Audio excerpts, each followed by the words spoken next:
Hello everyone, welcome back. In this video, we'll start with a new chapter, preparation of final accounts of sole proprietors. जो पहले के videos थे वो वहाँ तक मैंने डेप्रिसिएशन का क्वेश्चन डाला है, बट डेप्रिसिएशन पूरी कंप्लीट हुई नहीं है, ठीक है। वो मैं कंप्लीट करूँगी। अभी आपका सितंबर में काफ़ी लोगों के एग्ज़ाम्स हैं फाइनल अकाउंट्स का। उन्होंने वीडियो के लिए काफ़ी ज़्यादा मुझे रिक्वेस्ट किया। सिर्फ फाइनल अकाउंट्स ही नहीं, फाइनल अकाउंट्स तो सिंगल एंट्री के लिए भी किया है। मैं ट्राई कर रही हूँ सिंगल एंट्री के लिए भी, और तभी फाइनल अकाउंट से स्टार्ट करते हैं, ठीक है। फाइनल अकाउंट्स हमारा जो चैप्टर है इसमें 2 यूनिट्स हैं। एक आपकी पहली यूनिट जो है वो नॉन मैन्युफैक्चरिंग एंटिटीज़ के लिए, और दूसरी यूनिट मैन्युफैक्चरिंग एंटिटीज़ के लिए, ठीक है। अब मैन्युफैक्चरिंग एंटिटीज़ और नॉन मैन्युफैक्चरिंग एंटिटीज़ क्या होता है? मैन्युफैक्चरिंग एंटिटीज़ वो जो कुछ मैन्युफैक्चर कर रही हैं, जैसे कि अगर मैं आपको बताऊँ ब्रिटानिया के केक्स आते हैं, ब्रिटानिया के बिस्किट्स आते हैं, पार्ले जी के बिस्किट्स आते हैं, तो वो आपकी मैन्युफैक्चरिंग एंटिटीज़ है। यहाँ पे जब हम नॉन मैन्युफैक्चरिंग एंटिटीज़ की बात कर रहे हैं, मतलब कि जो ट्रेडिंग में काम करते हैं, जैसे कि आपने देखा होगा कि कोई एक आदमी दुकानदार सामान खरीद रहा है और बेच रहा है, नॉर्मली ग्रॉसरी का दुकानदार या कपड़े का दुकानदार, ठीक है, वो सामान खरीदता है और बेचता है, तो वो हो गया मेरा नॉन मैन्युफैक्चरिंग एंटिटीज़। आपको समझ आएगा दोनों टाइप्स की एंटिटी, एक होती है मैन्युफैक्चरिंग, एक होती है नॉन मैन्युफैक्चरिंग। हम यहाँ पे क्या करेंगे, हम यहाँ पे फाइनल अकाउंट्स बनाएंगे। अब आप समझो फाइनल अकाउंट्स का मतलब होता क्या है। आपने अभी तक जर्नल देखा, लेजर देखा, जो आपने सीक्वेंशियल देखा वो बता रही हूँ। पहले आपने जर्नल बनाया, फिर आपने लेजर बनाया, फिर आपने ट्रायल बैलेंस बनाया, ठीक है। अब ट्रायल बैलेंस तक में आपको क्या पता चला था कि अच्छा कैश है, कैश इतने रुपए का है, मतलब आपको बेसिकली हर एक लेजर का एक समरी जैसा मिल जा रहा था ट्रायल बैलेंस में as on a specific date, ठीक है, कि आपका परचेजेस उस पीरियड में इतने रुपए का हुआ है, आपका सेल्स एक पीरियड में एक स्पेसिफिक अमाउंट का हुआ है, आपके डेटर्स के एक स्पेसिफिक बैलेंस, आपका सैलरी का खर्चा एक आपका स्पेसिफिक अमाउंट का है, ठीक है। अब ये जो आपने ट्रायल बनाया उसमें कुछ आपके इनकम के भी पार्ट है, कुछ आपके खर्चे के भी पार्ट है, कुछ आपके एसेट्स है, कुछ आपके लाइबिलिटीज़ है, आपके कैपिटल है, ठीक है, काफ़ी सारी चीज़ें उसमें। तो अब हम जो फाइनल अकाउंट्स देखेंगे, फाइनल अकाउंट्स क्या करते हैं, इनकम एक्सपेंसेस को एक जगह करते हैं, एसेट लाइबिलिटीज़ कैपिटल को एक जगह करता है, ठीक है। अब इनकम और एक्सपेंस से आप क्या निकाल सकते हो कि आपको क्या प्रॉफिट क्या लॉस हुआ है पूरे साल में। जब भी आप जिस भी पीरियड के लिए बना रहे हो उस पीरियड में आपको क्या प्रॉफिट है क्या लॉस हुआ है वो आप उससे देख के बता सकते हो। फिर आपका जो एसेट लाइबिलिटी कैपिटल है उससे आपको ये मालूम चल सकता है कि आपको कितने पैसे आने हैं, आपको कितने पैसे देने हैं, आपकी क्या लाइबिलिटीज़ है, आपके क्या एसेट्स हैं, मतलब कितना आप किस पोजिशन पर हो वो भी आपको मालूम चल सकता है। तो हम लोग फाइनल अकाउंट्स में बेसिकली एक इनकम एक्सपेंस एक जगह करते हैं, उससे हम प्रॉफिट और लॉस निकालते हैं, और एक जगह हम एसेट लाइबिलिटीज और कैपिटल करते हैं अपनी पोजीशन निकालने के लिए। इतना आपको थोड़ा सा आइडिया लगा होगा, ठीक है। अब आगे आते हैं, देखो अब क्या कहता है कि नॉन मैन्युफैक्चरिंग एंटिटीज़ के केस में जब आप फाइनल अकाउंट्स बनाओगे तो आप क्या क्या बनाओगे। उसमें एक आपका बनता है ट्रेडिंग अकाउंट, एक आपका बनता है प्रॉफिट एंड लॉस अकाउंट, एक आपका बनता है बैलेंस शीट। अभी टर्म्स काफ़ी नए लग रहे होंगे, लेकिन हाँ जैसे जैसे हम क्वेश्चन करेंगे आपको काफ़ी ईजी होता जाएगा ये चीज़, ठीक है। अब देखो फाइनेंशियल स्टेटमेंट्स में आपकी 2 चीज़ें आती है, ठीक है। पहली क्या होती है, इनकम स्टेटमेंट जो आपके इनकम बताती है कि आपको क्या प्रॉफिट क्या लॉस हुआ, और दूसरी ही जगह होती है आपकी पोजीशन स्टेटमेंट जो कि बताती है कि आपकी क्या एसेट है क्या लाइबिलिटी है एवरीथिंग, ठीक है। अब अगर मैं इनकम स्टेटमेंट की बात करूँ तो उसमें हम 2 अकाउंट्स बनाते हैं, एक होता है आपका ट्रेडिंग अकाउंट, दूसरा होता है आपका प्रॉफिट एंड लॉस अकाउंट, ठीक है। ट्रेडिंग अकाउंट में क्या कहते हैं, ट्रेडिंग अकाउंट में बेसिकली आपका ग्रॉस प्रॉफिट और ग्रॉस लॉस निकाल के बताते हैं। अब एक्चुअल में क्या क्या चीज़ होती है मैं आपको थोड़े देर में ब्रीफ डाउन करूँगी, अभी आप खाली इतना समझो। और प्रॉफिट एंड लॉस में आपका नेट प्रॉफिट और नेट लॉस निकलता है, ठीक है। ट्रेडिंग से ग्रॉस निकलते हैं, जो भी ग्रॉस प्रॉफिट हो चाहे ग्रॉस लॉस हो। प्रॉफिट एंड लॉस अकाउंट से आपका नेट निकलता है, नेट प्रॉफिट हो चाहे नेट लॉस हो, ठीक है। थोड़ा कन्फ्यूजन जाएगा, आगे समझ आएगा, आप टेंशन मत लो। इसके बाद नेक्स्ट क्या कहते हैं, पोजीशन स्टेटमेंट में हम क्या बनाते हैं, हम बनाते हैं अपना बैलेंस शीट। बैलेंस शीट से आपको पता चलता है कि आपका क्या एसेट्स है क्या लाइबिलिटीज़ है एवरीथिंग, ठीक है। अब देखो अब अभी हम पहले बात करते हैं इनकम स्टेटमेंट की। इनकम स्टेटमेंट में हमने क्या देखा कि हमारा जो प्रॉफिट और लॉस भी निकलता है, एक बार नेट पे निकलता है, एक बार ग्रॉस पे निकलता है, एक बार नेट पे निकलता है, राइट। अब आप समझो कि क्या होता है एक्चुअल में ग्रॉस प्रॉफिट ग्रॉस लॉस है, नेट प्रॉफिट नेट लॉस। अब देखो ट्रेडिंग अकाउंट का मतलब आपको सुन के क्या समझ आ रहा है, ट्रेड करने वाला अकाउंट, ठीक है। अब ट्रेड करने का मतलब क्या होता है कि जिस चीज़ में आप बिजनेस कर रहे हो उसका अकाउंट। फॉर एग्जाम्पल, अगर मैं कपड़े खरीद के कपड़े बेच रही हूँ तो उस कपड़े के बिजनेस को करने के लिए जो भी मुझे इनकम हो रहा है, जो भी मुझे एक्सपेंसेस हो रहे हैं, वो मैं उस कपड़े की उस पर डालूँ, ट्रेडिंग अकाउंट पर डालूंगी और उससे मुझे निकलेगा प्रॉफिट और लॉस, कुछ तो निकलेगा, राइट। अब समझो होता क्या है, जब आप एक आपने बनाया ट्रेडिंग अकाउंट, एक आपने बनाया प्रॉफिट एंड लॉस अकाउंट, ठीक है। ट्रेडिंग अकाउंट में आप क्या करते हो, आपका जो मेन बिजनेस है, मेन बिजनेस मतलब जैसे कि आपका कपड़े का बिजनेस है, ठीक है, तो कपड़े आपने खरीदे, कपड़े आपने बेचे, उससे रिलेटेड जो डायरेक्ट खर्चे होते हैं वो आप डालोगे इस ट्रेडिंग अकाउंट में और उससे आपको निकलेगा मेन। अच्छा, आपने 100 रुपये का सेल किया, आपने 80 रुपये का खरीदा था, 20 रुपये का आपका प्रॉफिट। लेकिन अब आप एक चीज़ देखो, ये एकदम डायरेक्ट, कपड़े खरीदे, खर्चा जो लगा खरीदने का, कपड़े बेच दिया, जो फाइनल बचा वो हो गया मेरा एक बार का प्रॉफिट। वो होता है आपका ग्रॉस फिगर।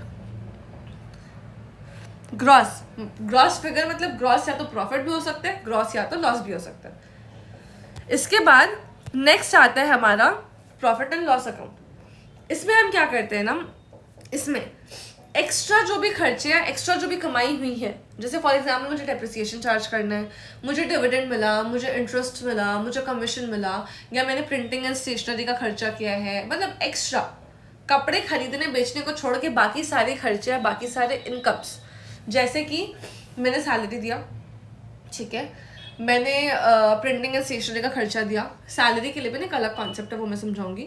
मैंने उसके सिवाय देखते एग्जांपल्स, मैंने प्रिंटिंग एंड स्टेशनरी का कुछ खर्चा हुआ, मुझे रेंट का कुछ खर्चा हुआ, मुझे डेप्रिसिएशन का खर्चा हुआ, मुझे एसेट चोरी हो गया, उसका कोई नुकसान हुआ, मुझे कोई टैक्सेस पेमेंट करने पड़े, या फिर अगर इनकम साइड की बात करूँ तो मुझे डिविडेंड मिला है, मुझे इंटरेस्ट मिला है, मुझे कमीशन मिला है। वो सारी चीज़ें आती हैं आपकी प्रॉफिट एंड लॉस अकाउंट में, ठीक है। आपको इतना थोड़ा बहुत समझ आया कि क्या चीज़ें कहाँ जा रही है, कैसे जा रही है। हम ये चीज़ आगे थोड़ी देर में अच्छे से और समझेंगे, ठीक है। अब देखो, ये तो आपका हो गया। नेक्स्ट कहता है कि आप कंपैरिजन बता रहा है इनकम स्टेटमेंट्स और पोजीशन स्टेटमेंट्स में। इनकम स्टेटमेंट से आपको समझ आया कि आपका जो प्रॉफिट और लॉस है वो निकालने के लिए बनते हैं। पोजीशन स्टेटमेंट से आपको क्या पता चलेगा कि आपका कितना एसेट है और कितना लाइबिलिटीज है, फर्स्ट थिंग।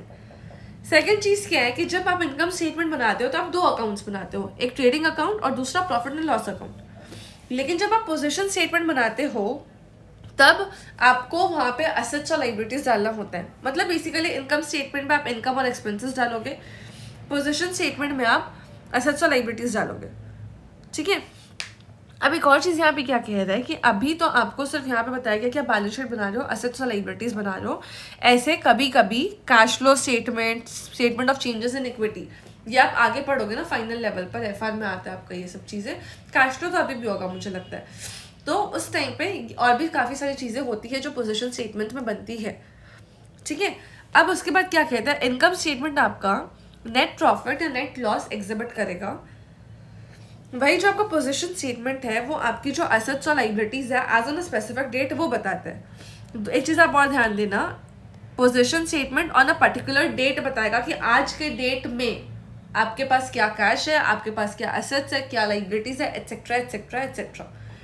लेकिन जो आपका इनकम स्टेटमेंट है वो आपके जो भी आपके इनकम्स है, जो भी आपके खर्चे हैं, वो ओवर अ स्पेसिफिक पीरियड आप ध्यान देना, एज ऑन अ डेट नहीं बोला मैंने, एक स्पेसिफिक पीरियड का बताएगा।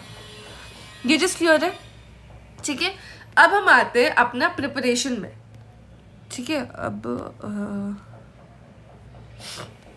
हाँ, अभी जो प्रिपरेशन ऑफ फाइनल अकाउंट्स कहता है, इस प्रिपरेशन में आपको कुछ बेसिक चीज़ें ध्यान रखनी होगी। पहला, कैपिटल और रेवेन्यू ट्रांजैक्शंस। जो भी आपके कैपिटल ट्रांजैक्शंस होते हैं, कैपिटल ट्रांजैक्शंस मतलब कि वो ट्रांजैक्शंस जिससे आपको लॉन्ग टर्म बेनिफिट मिलता है। फॉर एग्जांपल आपने एसेट खरीदा, ठीक है, तो उससे आपको लॉन्ग टर्म बेनिफिट मिलेगा ना। अगर आप 1 लाख रुपए का एसेट खरीद रहे हो तो वो आपके लिए खर्चा नहीं है, वो आपके लिए एक तरीके से कैपिटल क्रिएट करना हो रहा है, ठीक है। या फिर अगर आपने लोन लिया, आपने 2 साल का लोन लिया, आपने 1 साल का लोन लिया, तो वो आपके लिए इनकम नहीं है, वो आपका कैपिटल का मतलब आपका कैपिटल ट्रांजैक्शन है और वो आपका लाइबिलिटीज बचाएगा। ठीक है, मतलब यहाँ पे बोलना है कि आपका जो रेवेन्यू रिसीट्स है, रेवेन्यू पेमेंट्स है, उससे आप डालोगे अपने इनकम स्टेटमेंट में। और जब वो कैपिटल रिसीट्स या कैपिटल पेमेंट्स होता है, कैपिटल पेमेंट्स का एग्जांपल क्या दिया मैंने, आप एसेट खरीद रहे हो तो आप उसके लिए पेमेंट करोगे।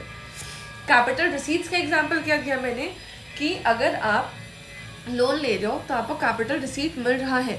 ठीक है, तो वो सारी चीज़ें आप दिखाते हो पोजीशन स्टेटमेंट में। पोजीशन स्टेटमेंट को मैं बोलूँगी बैलेंस शीट, इनकम स्टेटमेंट को आप trading profit and loss account दोनों बोल सकते हैं। ठीक है, दूसरा क्या कहता है कि जो आपका एक स्पेसिफिक पीरियड का इनकम एक्सपेंस है वो उसी साल रिकॉर्ड होना चाहिए। अगर कुछ अगले पीरियड का है तो वो आपका इस साल के खर्चे, इस साल की कमाई में नहीं आना चाहिए। फॉर एग्जाम्पल, अगर सपोज करो अभी जैसे आज का डेट है 5 सितंबर, ठीक है, तो अगर आपने सितंबर के लिए सैलरी दिया, ठीक है, और आपको क्या हुआ, मतलब नहीं, एक सेकेंड, हाँ, सपोज अभी सितंबर चल रहा है, ठीक है, मुझे मेरे स्टाफ को सैलरी देनी है, तो मैंने क्या किया, एज ऑन 30 सितंबर मैंने सितंबर प्लस अक्टूबर दोनों की ही सैलरी दे दी। ठीक है, तो अगर मैं अपना बुक्स 30 सितंबर को बनाऊंगी तो मैं सैलरी सिर्फ सितंबर की कंसिडर करूंगी, अक्टूबर की नहीं लूंगी उसमें। ठीक है, क्यों? क्योंकि अगर आप सितंबर का खर्चा देख रहे हो, सितंबर का प्रॉफिट देख रहे हो, तो उसके हिसाब से ना आपको मतलब कि अगर आप सितंबर का बुक्स कंसिडर कर रहे हो, सितंबर पीरियड कंसिडर कर रहे हो, तो आप सिर्फ सितंबर का ही खर्चा, सितंबर का ही इनकम लो ना। अगर आप सारे टोटल खर्चे लोगे तो आप समझो आपकी सैलरी तो डबल दिखेगी, तो आपको लगेगा ओ शिट, मैंने तो ज़्यादा का पेमेंट कर दिया, मेरा तो इस बार ज़्यादा लॉस हो गया, मतलब ज़्यादा खर्चे हो गए, तो इस बार तो बिजनेस ने अच्छा परफॉर्म नहीं किया, ऐसा लगेगा फिर, जो कि गलत है। इसलिए हमेशा क्या इंश्योर करना चाहिए कि आपके जो भी ये इनकम्स और एक्सपेंसेस आप जो भी रिकॉर्ड कर रहे हो वो उसी पीरियड की होना चाहिए। अगले पीरियड की कुछ भी आपने अगर किया भी है ट्रांजैक्शन तो उसे आप सेपरेट करो। सेपरेट कैसे करना है वो मैं आगे ट्रांजैक्शंस जब आएंगे तब बताऊंगी। ठीक है, फिर क्या कहते हैं, एक सेकंड,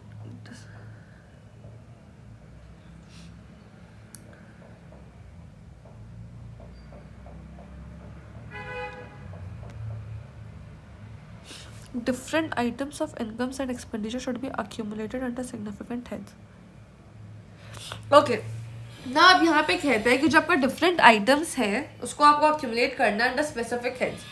फॉर एग्जाम्पल, आपने आपके स्टाफ को सैलरी दी 100 रुपये, फिर आपने आपके स्टाफ को 200 रुपये दिया एक्स्ट्रा काम करने का, फिर आपने आपके स्टाफ को 100 रुपये फिर से दिया बोनस का।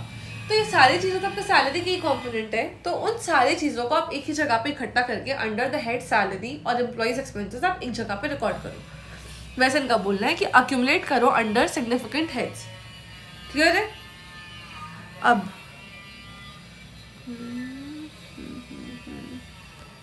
इसके बाद नेक्स्ट क्या कहता है, सबसे पहले तो आपको ये समझ आ गया कि आपका पर्सनल अकाउंट। अच्छा, इसके बाद क्या कहता है कि अब आपको कुछ कुछ प्रिंसिपल्स ध्यान में रखने हैं। पहला प्रिंसिपल कि आपका पर्सनल इनकम और आपका बिजनेस इनकम अलग अलग है। आपने पर्सनली कुछ कमाया डज नॉट मीन कि वो आपका बिजनेस का कमाई है, तो आपको वो दोनों चीज़ को अलग रखना चाहिए, फर्स्ट थिंग। सेकेंड, आपको कैपिटल और रेवेन्यू ट्रांजैक्शंस अलग रिकॉर्ड करने। कैपिटल ट्रांजैक्शंस आपके पोजीशन स्टेटमेंट पे जाते हैं, रेवेन्यू स्टेटमेंट्स आपका इनकम स्टेटमेंट पे जाएगा। ठीक है, नेक्स्ट, सारा ट्रांजैक्शन, सारा इंफॉर्मेशन को डिस्क्लोज करना कंपलसरी है। फोर्थ कहता है कि आप सिर्फ करंट पीरियड के ट्रांजैक्शंस रिकॉर्ड करो, आगे के पीरियड के या पहले के पीरियड के ट्रांजैक्शंस आपको रिकॉर्ड नहीं करने। ठीक है, उसके बाद क्या कहता है कि वही ट्रांजैक्शंस आप रिकॉर्ड करोगे जो कि आपका कंप्लीट हो चुका है। कंप्लीट हो चुका है इन द सेंस कि आप जब बुक्स क्लोज कर रहे हो उस टाइम पे जो ट्रांजैक्शंस आपके हो चुके हैं आप उसी को रिकॉर्ड करो। फॉर एग्जांपल, अगर मैं बात करूँ कि मैं 30 सितंबर को अपनी बुक्स क्लोज कर रही हूँ और एज ऑन 29 सितंबर मेरे पास एक आदमी आता है, मेरे पास अंबानी जी आते हैं, मुकेश अंबानी, और वो मुझसे कहते हैं कि मैडम मैं 5 अक्टूबर को आके आपको 2 करोड़ का ऑर्डर दे के जाऊँगा।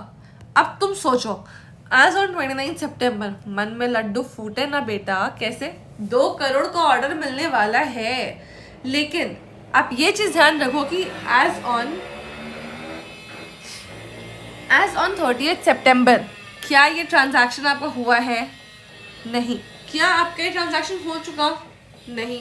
तो आप इसे रिकॉर्ड नहीं करोगे, ठीक है? आपको ये समझ आया? अब नेक्स्ट कहता है inter relationship of the 2 accounts. 2 accounts क्या थे मेरे? एक यहाँ पे प्रॉफिट एंड लॉस लिखा है। बेसिकली आपका प्रॉफिट एंड लॉस ट्रेडिंग से रिलेटेड है, ठीक है? सबसे पहले आप ट्रेडिंग बनाते हो, फिर आपकी प्रॉफिट एंड लॉस अकाउंट बनती है, फिर आपका बैलेंस शीट बनता है। ये प्रोसेस है, ठीक है? आप ट्रेडिंग बनाओगे, ट्रेडिंग से कुछ बैलेंस आता है, वो आपका प्रॉफिट एंड लॉस में जाता है। प्रॉफिट एंड लॉस से नेट फिगर आता है, वो आपका बैलेंस शीट में जाता है, और फिर आपका बैलेंस शीट बनता है। तो ये इन्होंने यहाँ पे रिलेशनशिप बताई है। हम क्वेश्चन करेंगे, काफ़ी अच्छे से आपको समझ आएगा, ठीक है? अच्छा, यहाँ पे इन्होंने एक और चीज़ बताया है कि ये आपको आउटस्टैंडिंग वाली जो चीज़ें यहाँ पे कह रहे हैं ना, ये मैं आपको क्वेश्चन करूँगी तब ज़्यादा अच्छे से बताऊँगी, ठीक है? इसके बाद फिर अब नेक्स्ट आ जाता है ट्रेडिंग अकाउंट, ठीक है? तो मैं एक काम करती हूँ, ये वीडियो को तो यहाँ पॉज करती हूँ और हम नेक्स्ट वीडियो में स्टार्ट करते हैं ट्रेडिंग अकाउंट का कॉन्सेप्ट, ठीक है? तो अभी तक का आई होप आपको ये वीडियो समझ आया होगा। मिलते हैं नेक्स्ट वीडियो में ट्रेडिंग अकाउंट के कॉन्सेप्ट्स के साथ। तब तक चैनल सब्सक्राइब करना, वीडियो लाइक करना, दोस्तों के साथ शेयर करना ना भूलें। बाय।